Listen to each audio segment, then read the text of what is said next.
Okay, so this recording is for basic flight loading conditions. So we have positive high angle of attack, which is PHAA condition. And na-obtain mo yung positive high angle of attack during a pull out at the highest possible angle of attack on the wing. Okay. So importante to when it comes to aircraft structures kasi dito malalaman if compressive or tensile stress yung nararamdaman ng front spar mo or rear spar. Okay? So, apat to technically eh. So, una is positive high angle of attack. Ma-obtain mo siya using uh, highest possible angle of attack on the wing or during pull out. So, during PHAA condition, no, ang critical sa kanya is yung upper forward region ng wing mo is nakakaramdam ng compressive stress.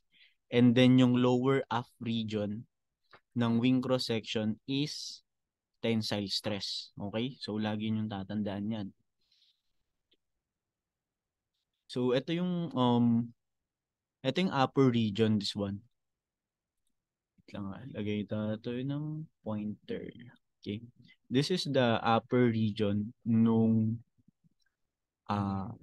ating wing. Okay, ito yung upper region forward, ito yung lower aft region. Okay. So during positive high angle of attack condition na na-obtain niya during pull-out maneuver and largest angle of attack on the wing, at which of the following regions of the wing does the maximum tension occur? 'Di ba? Tulad sinabi kanina, lower aft ng region yung tensile stress. Okay, so ang sagot dyan is region 3, no? So ayan, tensile stresses in the lower aft region on the wing cross section. Okay, so ganyan yung mga tanungan ng concept when it comes to basic flight conditions. Next is the positive low angle of attack.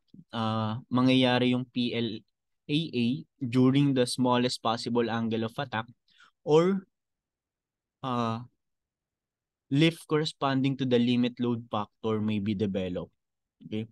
So, pag upper rear spar is merong maximum compressive stress and then maximum tensile stress on the lower front spar flange. Okay? So again, ang positive low angle of attack mangyayari lang sa smallest possible angle of attack or lift corresponding to the limit load.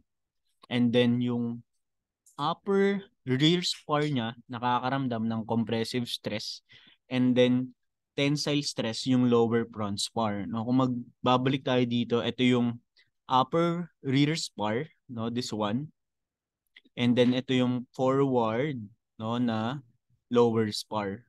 Okay, sa front lower spar mo. So nandito yung tensile stress and dito naman yung compressive stress. Okay? Next naman is negative high angle of attack or intentional flight maneuvers, or when the air loads on the wing are down or when the airplane strikes sudden downdrafts while in level flight. Okay, so again, intentional flight maneuvers or sudden downdrafts while in level flight. And during negative high angle of attack, yung bending moment mo, no, yung lower forward region ng wing cross section is compressive stress and then yung highest tensile stress is dun sa upper up region ng wing cross section. Again, negative high angle of attack, lower forward region is compressive stress and then highest tensile stress in the upper aft region on the wing cross section. Okay? So ito yung tensile stress naman ng negative high angle of attack and then ito yung compressive stress ng negative high angle of attack. Okay? So ito yung possible, no, na negative high angle of attack na during intense maneuver or diving. Ano, hindi siya diving. Instant maneuver or no, may papakita ako. This one, no, ito yung sudden downdrafts, yung pag lumilipad ka diyan, no, level flight. And then tinamaan ka niyan. So possible, no, dive talaga yung aircraft mo or sudden downdraft, magkakaroon ka ng negative high angle of attack. Okay? So, ayun yung gas prone ng sudden downdraft, no? At makita nyo kung level flight, bumagsak bigla yung aeroplano. Okay? Ito yung diving speed, no? Negative low angle of attack naman. Pag sinabing low angle of attack, ma-obtain mo siya or mangyayari siya using a diving speed limit ng airplane. Okay? Or intentional maneuver producing negative load factor in a negative gas condition, no? Yung bending stresses naman niya, yung lower aft region ng wing mo, okay, is compressive, and then yung upper forward region is tensile stress naman. Okay? So para mas madaling tandaan, ito may figure siya. So upper forward spar, lower aft, okay, this one lower aft region. Ito pala, sorry. Lower aft region, upper aft region, and then lower forward region ng wing mo. So dito sa upper forward region ng wing, meron kang compression na positive high angle of attack and then tension na negative low angle of attack. Sa upper aft region naman is meron kang compressive positive low angle of attack and tension negative high angle of attack. Sa lower forward region is compression na negative high angle of attack and tension na positive low angle of attack.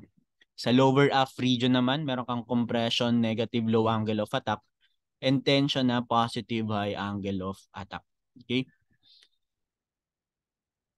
So, bakit importante yung basic flight condition? Kasi lumalabas yun, no, sa BN diagram, no, sa flight envelope ng isang eroplano. Ano na ba yung flight requirements ng isang eroplano? Isa na yung BN diagram.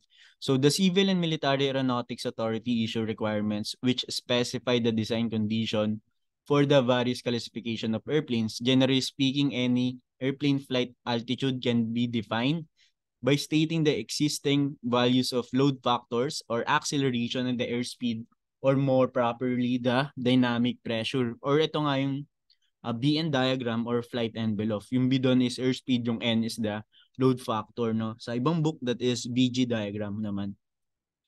Okay? So, sa load factors, I mean, sa flight envelope, dalawa yon, no? Magkapatong yung maneuvers and then gas load factors. Okay? Sa maneuvers naman, the acceleration due to maneuvers are subject to the control of the pilot who can manipulate the controls so as not to exceed a certain acceleration. And then, in highly maneuverable military airplanes, an accelerometer is included in the cockpit instrument as guide to the limit, no, ng acceleration factor. For commercial airplanes, the maneuver factors are made high enough to safely take care of any maneuvers that would require in the necessary flight operation. Yung air gas naman is sample niyan yung sudden downdraft, no. Iniiwasan, no, ng mga commercial pilot. So acceleration due to airplane striking and air gas are not under the control of the pilot since it depends on the direction and velocity of the air gas. And from much accumulated data obtained by the installing accelerometers in commercial and military aircraft and flying them in all types of weather and location, it has been found that a gas velocity of 30 feet per second appears sufficient. And the speed or velocity of the airplane likewise affect the loads on the airplane. The higher the velocity, the higher the aerodynamic wing moment.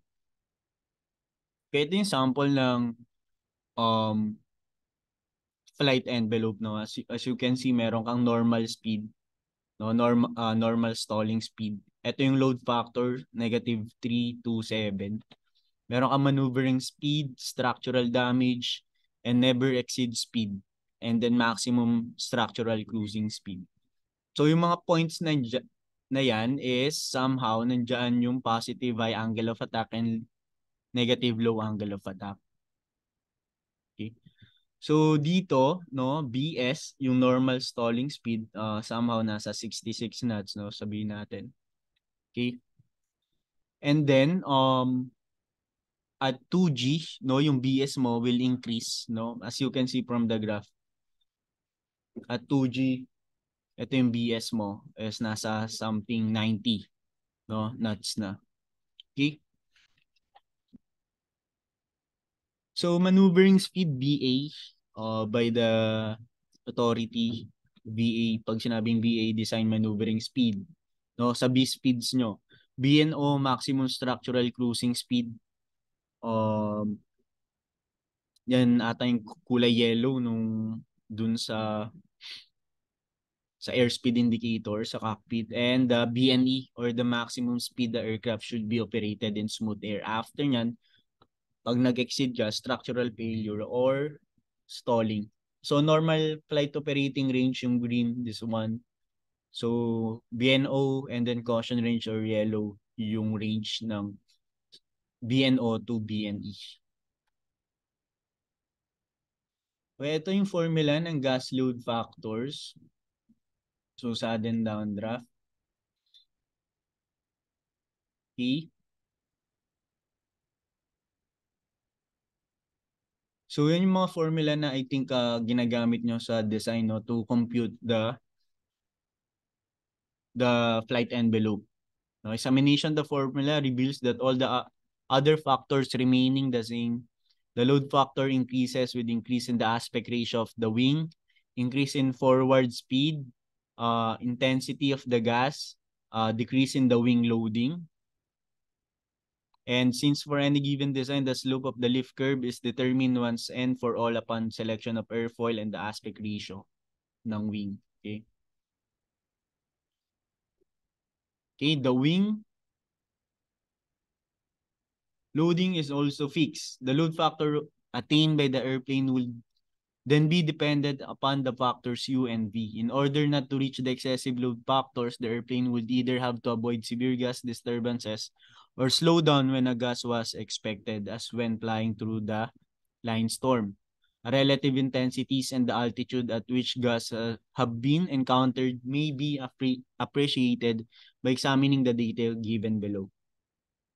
Okay, so lines and thunderstorm, velocity of the gas in feet per second is 40 to 180. Altitude limit in feet is 20,000 or more feet. Structural interferences 10 to 30 and varies with type of obstruction, and convection currents 5 to 30 feet per second or 40,000 yung altitude limit niya.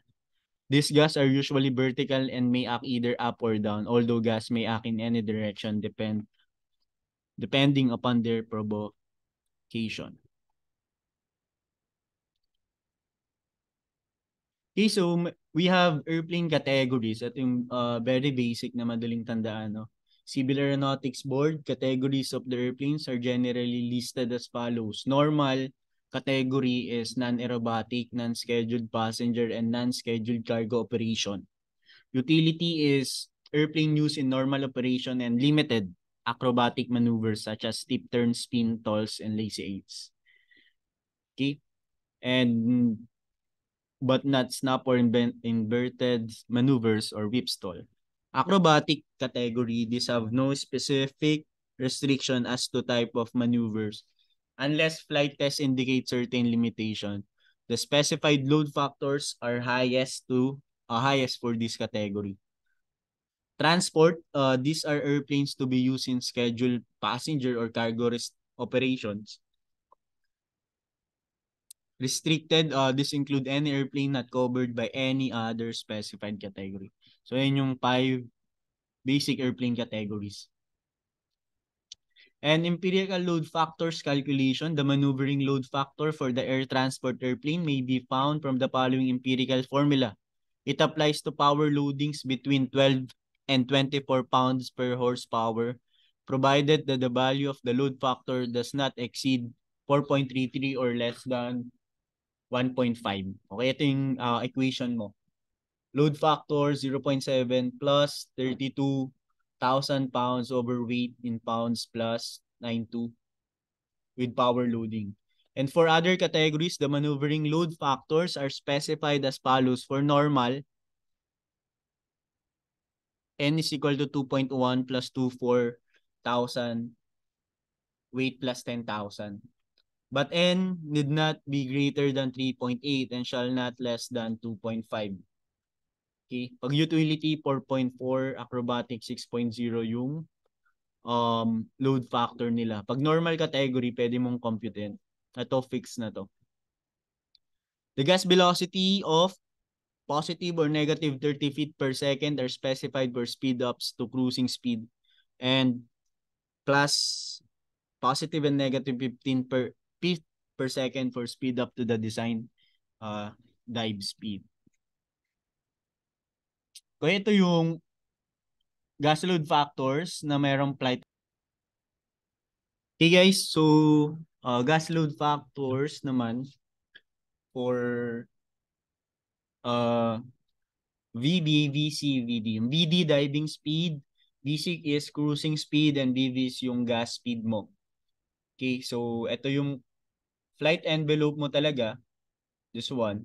And then yung mga broken lines dyan is yung gas load factors or VG gas load. Okay? Okay? Mm-hmm.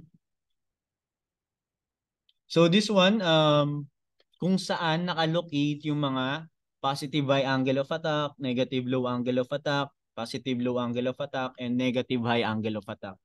So, commonly dun lang sa corners nung maneuvering diagram nyo. Okay? Sa maneuvering load factors. Ito yung positive high angle of attack, positive low angle of attack, negative low angle of attack, and negative high angle of attack. So, paano naman mag-compute ng BG diagram na merong gas load? So, una, meron ka dapat this data, preliminary data mo. Gross weight, wing area, wing loading, and the computed design maximum velocity, maximum lift coefficient, and density for sea level. So, ito yung equation natin kanina, right? 2.1 plus 24,000 over weight plus 10,000.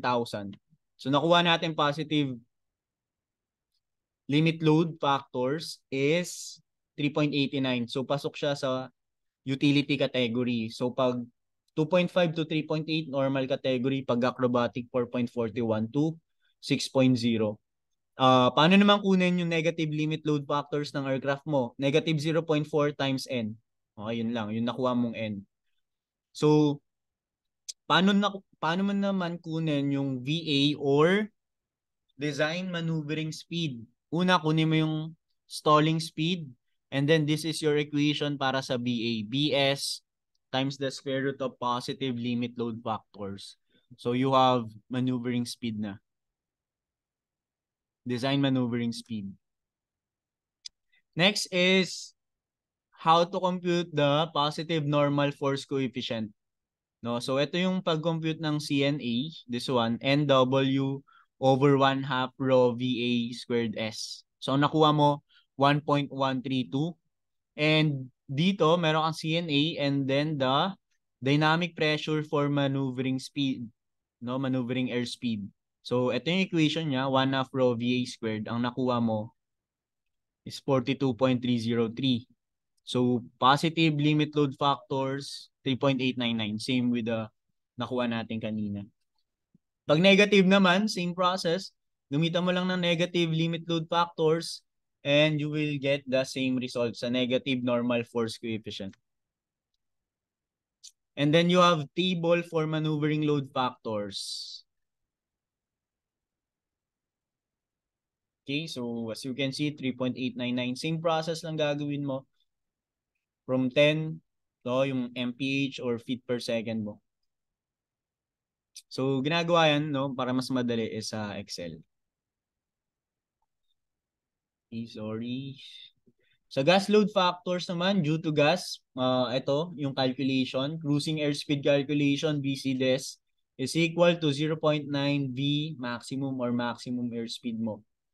For normal category and utility, DC mean is 33 square root of W over S and then mamimili ka dun sa dalawa. Kung ano yung mas malaki, yun yung pipiliin mo. Okay, so dito this time sa aircraft ko is yung BCDES. Okay, and then kukunin na natin yung gas load factors using the Kuba equation. Okay? Kunin mo muna yung K. Pag yung wing loading mo is greater than 16, ito yung formula mo. Pag less than or equal to 16 PSF, this one is your formula. 1/2 WS over WS raised to 1/4. So less than 16 yung PSF. Ito yung key value natin, gas velocity, positive or negative 50 feet per second. DC is the design cruising speed na na-compute natin is 149. Okay?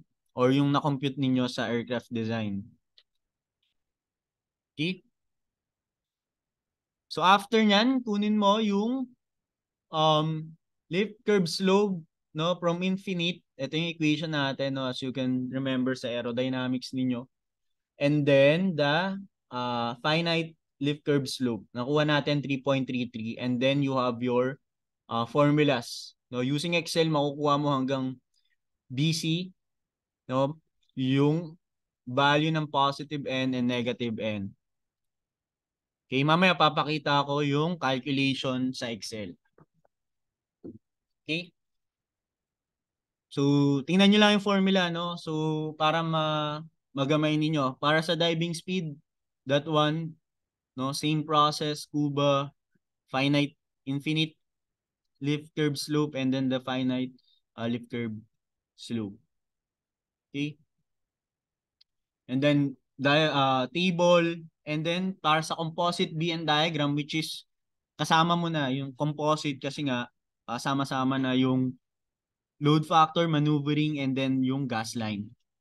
So ito yung additional BSF or stalling speed with flaps extended 1.1 times the BS. Airspeed with flaps fully extended 1.4 times the BS or BSF, which is whichever is greater. And then the design speed for maximum gas line or the VV, no, gas intensity. And then never exceed is equal to BD and that is your never exceed speed, okay, sa diving speed mo. Kasi after nun, wala na.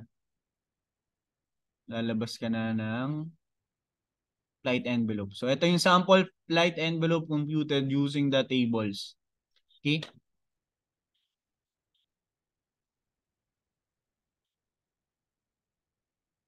So, let me show you yung TR, technical reports, or kung paano ginawa yan. Okay, so as you can see dito, ito yung Excel, ito yung given lahat, Reynolds number, Mach number, and then chord length, and then yung K. No, yung K na yan, yan yung sa CDI. Okay, sa CDI yan. So ito yung na-compute natin, no, using Excel as you can see naman. BS, BA, and then ito, no, sure ako dito ay magtatanong dito sa load factor due to gas. So 0, ano ko guys, formulas tapos so ayun yung mga dependent niya. Okay? Wing loading, VC, yung K mo, and then the what? Ano yan? Yan yung finite lift curve slope. So ito yung equation, no? So 1 plus no, yung CS49, ano yung CS49, yung K times the 50, no, gas intensity yan, I144, okay? Which is yung BC mo yon, no, yung di lang kita. And then CS52, yung A, and then over 575 B5 wing loading. Okay, so ganun lang. Okay, so kung titingnan nyo kasi dito, ito yan, no? Ito yung equation na yun. Nakuha? So, tingnan natin naman dito sa 90, sa 100. Okay, remove, trace the, sorry. trace precedent. So same lang. Nagbabago lang is itong BC natin. Okay? Pagdating naman sa BD, trace precedent natin. Yan, this one. Remove arrow.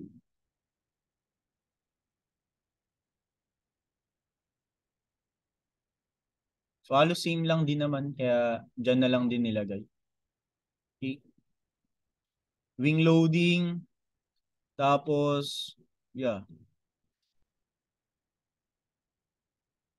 Same ratio. Okay. 1 plus. Pag negative, yan, this one. 1 minus yung n. Ay, sorry. Ay.